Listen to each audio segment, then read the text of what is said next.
When you get down to it, it's all very simple. It's a spiritual war.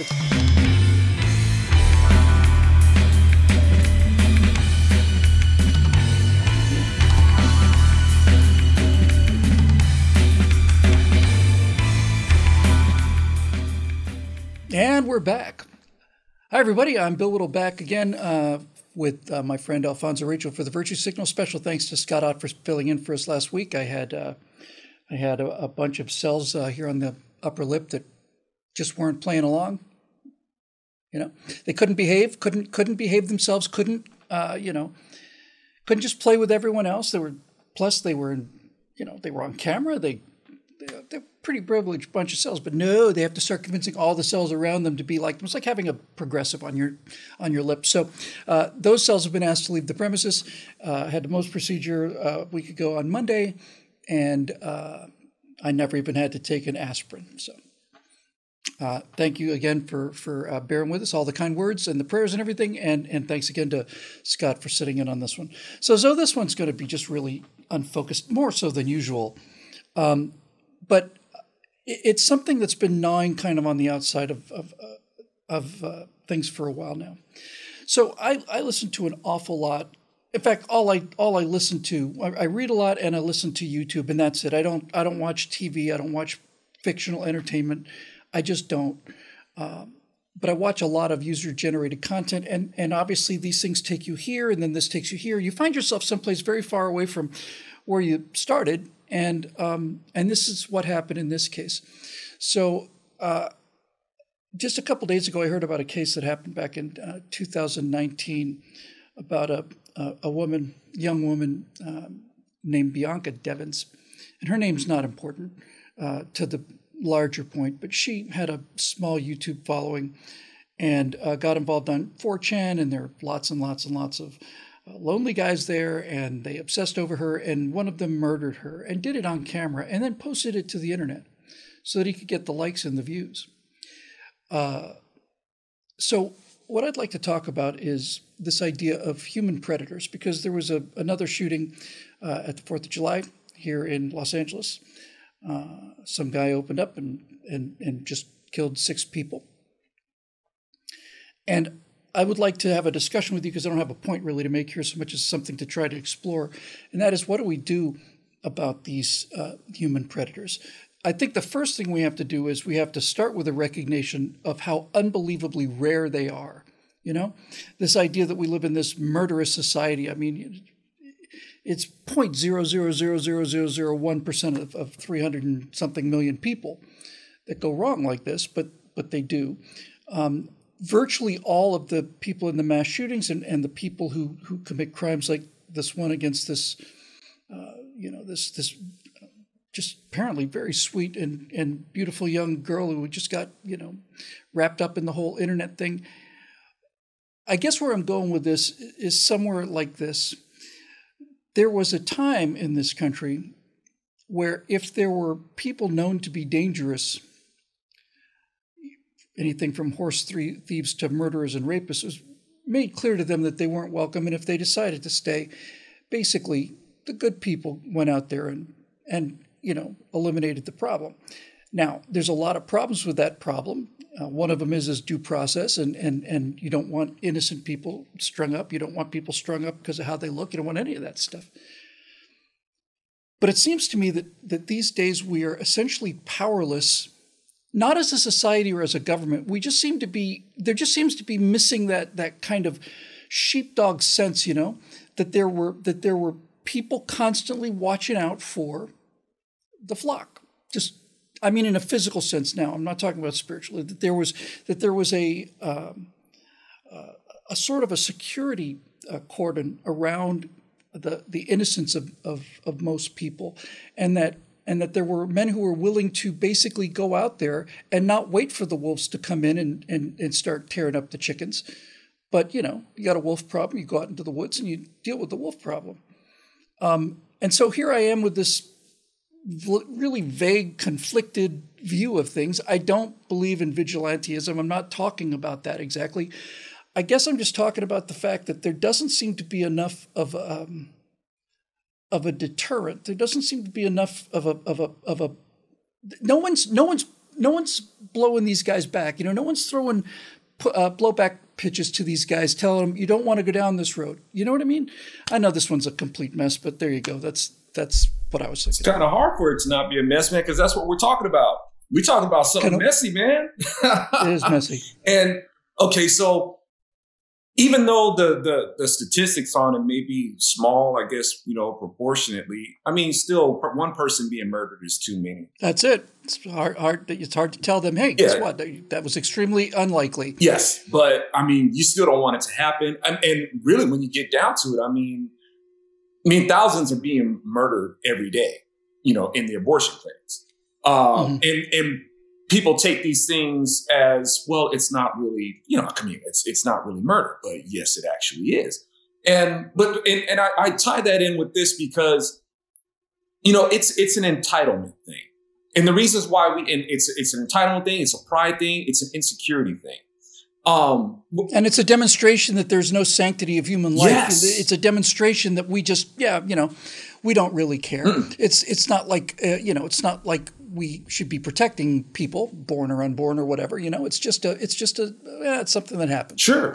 But it's something that happens, and there's a lot of conditioning for it. And it's, you know, when you have this propaganda of telling people, you know, particularly the woke crowd, and that's who does these mass shootings. It's always been these people who feel like they're owed, entitled, justice is due. You got people constantly pushing that button in the media and in politics, just pushing this button that you're a victim.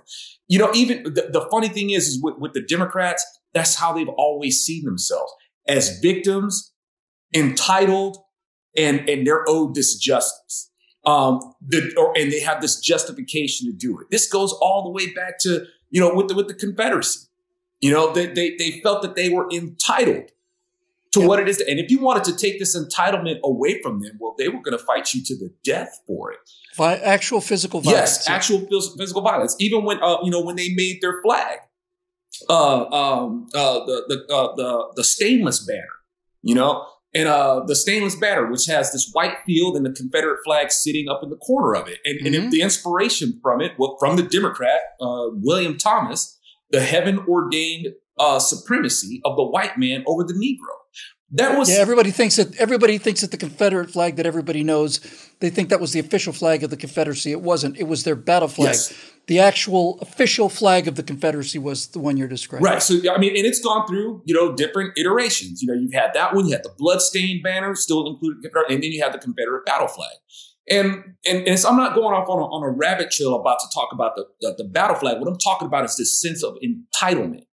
Okay, it's this entitlement that they have, and they're going to hold on to this thing to the death. And there's this justification that they feel for it. And the Democrats have not changed from that. And they're still pushing this idea that there's this justice owed. And they know how to play to people in terms of how this justice that's owed, this entitlement, and that you're not getting it. And when you keep pushing that narrative, people are going to snap. Right? They're going to snap, and you're going to have people that are going to go out there and gun down people. And all the people who have done this throughout history have either been Democrats or left-leaning. And the left-leaning of the spectrum all has to do with entitlements, whether it's slavery, taking on the fruits of somebody else's labor, socialism, or communism. You feel entitled to what somebody else has for the benefit of somebody else. That's just what it always is. And when you have these people out there that are murdering, whether it's murder or whether it's rape, rape is another form of entitlement. And we got a culture, man, that constantly pushes that. Whether, you know, when you're talking about that you're owed this justice, this entitlement, or all this sort of things, a person feels justified. I'm going to go get some justice. Absolutely. I'm going to find some justice in the bottom of her drawers. I feel justified to go ahead and do it. She deserved it, or all these other sorts of things. That's just what we're conditioned for it, Bill. Yep. And I'm not very deep into this case. I'm getting deeper into it because these kind of things interest me in a profound way.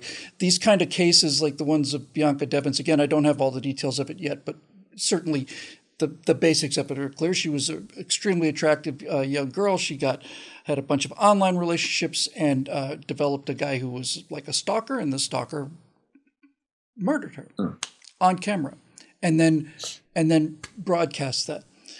One of the things that we see the rise of, and we've had a couple of mass shooters who were openly in this particular box. And are you familiar with the term incel? Sounds familiar. I don't think I've looked into it. Okay, so incel is a movement, kind of a group. It stands for involuntary celibacy. These are guys that can't get girlfriends. They don't know why, and instead of saying, okay, well, maybe I ought to improve my game, or maybe I ought to find out what it is that women find so off-putting about me, they don't go that route.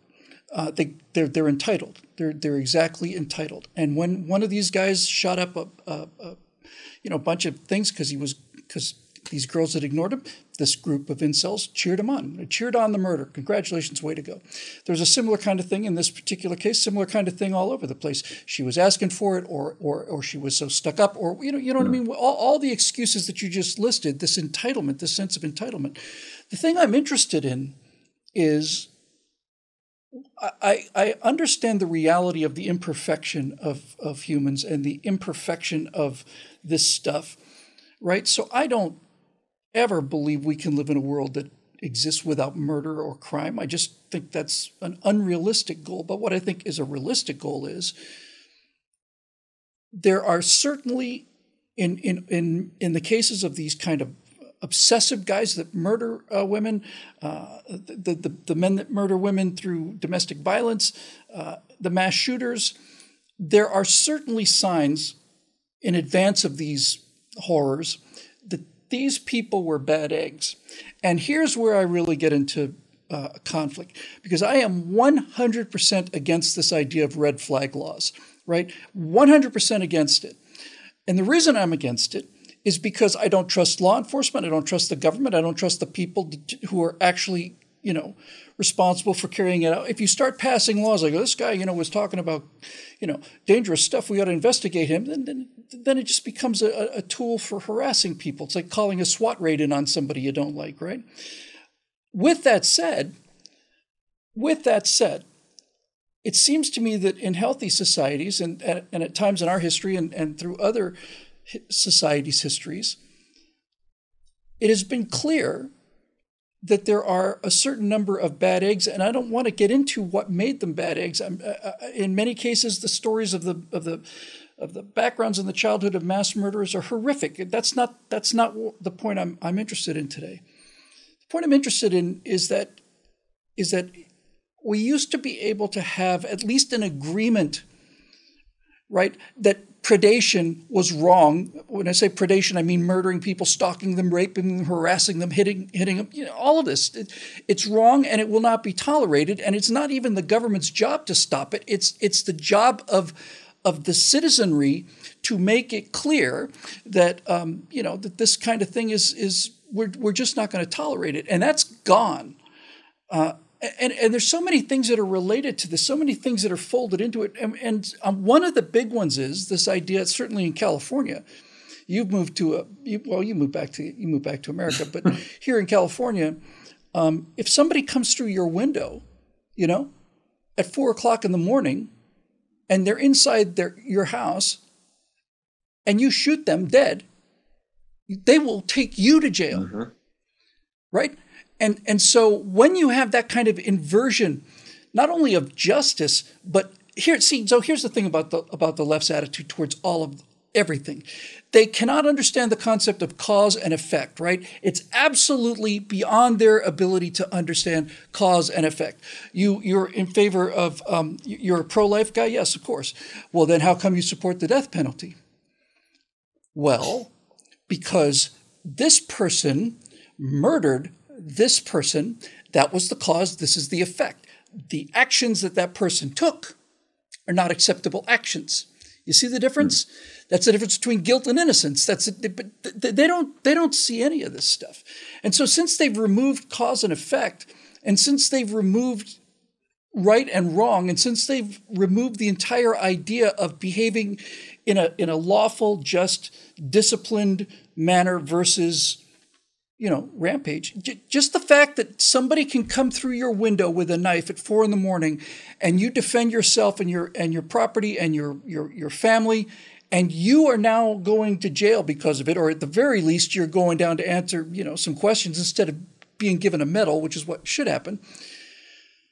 When you invert all of these things in a society, you're going to get more and more of this, and I don't like it. And when I see these mass shooters or these stalkers or these men that murder women because they didn't pay them enough attention, I don't mean this to sound as flip as it does, but if that were justification, I'd be the biggest mass murderer in the world. It's hard to believe that this unbelievably suave and handsome guy you see before you now was once the biggest geek in all of high school and was way, way, way, way behind the curve on all this stuff. I never thought that it was a problem with the women. I never thought, oh, she's so stuck up and I'm going to get her. And it's like, you're doing something wrong, Billy. You better check the mirror and find out how to up your game. So all of this stuff is together, and like I said, it's kind of a mess. But I feel it.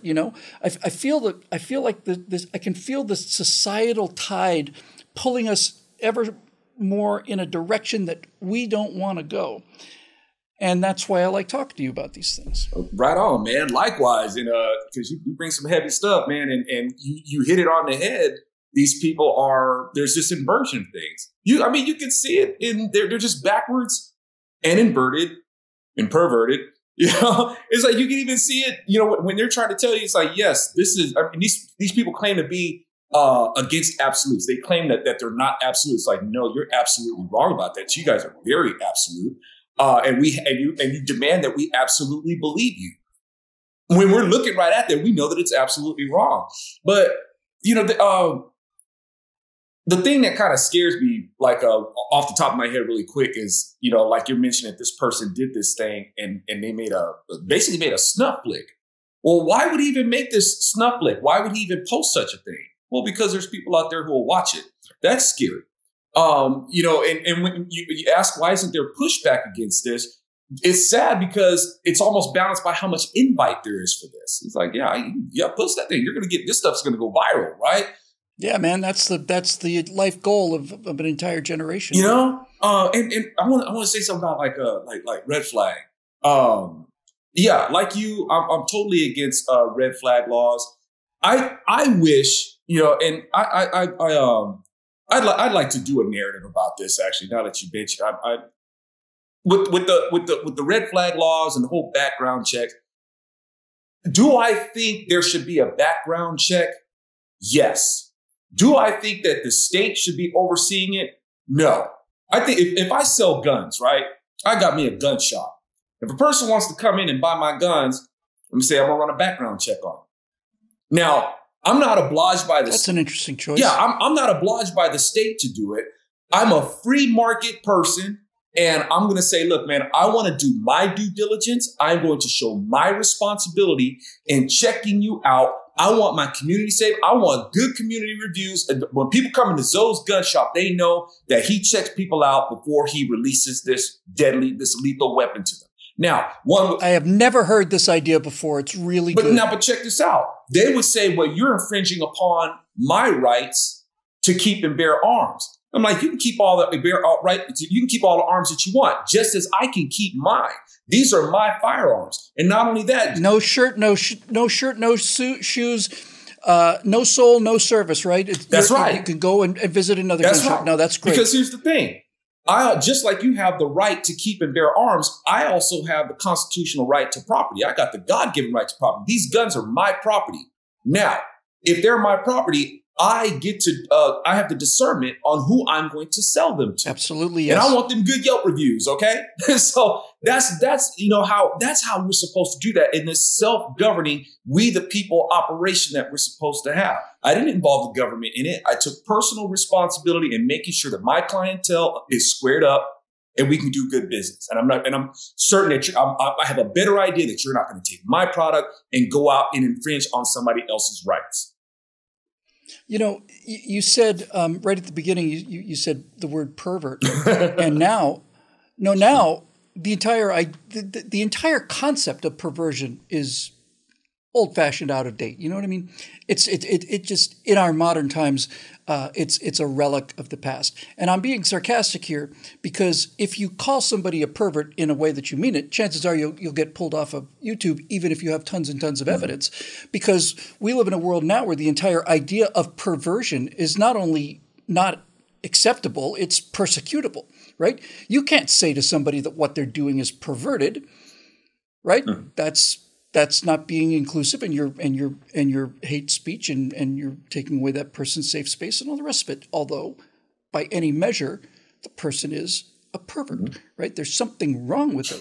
This goes back to the Columbine shooters, whose names I never mentioned. I never mentioned the names of any of these murderers, but I do remember in the days after it, because that was really the first one that really just stunned everybody. And many, if not all of the shooters, certainly the vast majority of them, lionized these two guys and wanted to outdo them. But I remember in the days after that, one of the parents said, we had no idea, right? We had no idea that our son, one of the parents of the shooters, so we had no idea that he was this badly disturbed. And I thought to myself, you may be lying, but I suspect you're telling the truth, and there's your problem right there, right? If you are the parents of somebody, and that child gets so screwed up that he's going to go in there and murder as many people as he possibly can, and you're unaware of this, then I've already found the problem here, right? If you are so detached as a parent, if you are so cut off from this child who you're legally and morally responsible for, that you don't know that they're not only that they're planning this kind of thing, but that they're capable of it. Then the second I heard that, I thought, well, that half explains all of it, right? It's like, how can you not know? And if you don't know, then there's your problem. It's your job to know. And kids whose parents don't know that they're trending towards mass murder don't have very good parents by my definition. Sure, man. I know it's a lot easier said than done. I know much easier said than done when you got that problem child, for instance, or you got a parent that's either just deep in denial. It's like I say, man, pride and insecurity are two sides of the same coin, and you may have too much pride to admit that there's something going on with your kid, or you just may be too insecure about it, or some people they may even be just flat out afraid of their kids. I've had friends. Yeah, no, absolutely. No question. Right. And they're afraid to you would think it's one of those things where you have a kid that's too afraid to tell their parents about something because they were made to be afraid to tell their parents about something. And there could be the total reverse, where it's like the parent is just too afraid to say anything about their kid. They don't want to bring it up. Right. And, you have parents that are literally scared to death of their own children. And just to interject this briefly, this goes back to the defend your own home thing. Nowadays, if you decide you're going to try and discipline your children to get them away from things like murder and rape, chances are pretty good that Child Protective Services are going to come and take you away, right? Going to take your kids away. That's right. Yeah, because in California, the tools to discipline your kid were taken away. You can't spank your kids. Right. And these things fly in the face of the word of God. The word of God is like, hey, if you spare that rod, you're going to spoil your child. Do not provoke your children to wrath, but raise them up in the instruction of the Lord. Well, that stuff has been peed on. And it's like, no, we don't need any of that stuff. And we don't need that old fashioned stuff. Right. Biblical counseling, you can get penalized for that. So these things have been taken away for us to have like some sort of model on which to be able to raise, children up.